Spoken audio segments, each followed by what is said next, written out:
Acha nichukue kitu hapa. Nimeona pepa na kapoa sana. Nini content creator mnaelewa? Ukienda mahali unaona kapicha kako kanaweza toka vizuri kakulia. Unasemanga acha nichukue 1 2 3, Ndio mimi huyu nimeamua kuchukua. Sasa leo Monday yetu imekuwa tu hivyo. Na imeisha hivyo na tunashukuru Mungu. By the way, leo nilikuwa nataka kuambia kitu. Usimwone mtu yoyote ukamdharau. Kila mmoja ako na maana yake katika ulimwengu. Na kila mmoja unayemuona ako na faida yake katika maisha yako. Iwe mnaongeleshana, hamuongeleshani, mwajuana, hawamjuani. Yani ishi ukijua kana kwamba kila moja katika maisha basi ana faida katika maisha yako. Kwa hivyo nawaacha na haya na utafafanua mwenyewe, tafakari sana. Ila ukae ukijua usidharau mtu yoyote katika maisha.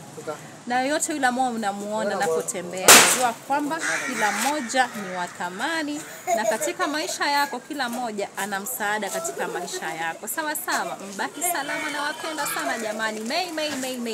May God bless you. This May, kila kitu ni May, your dreams come true. May. God bless you. God loves you.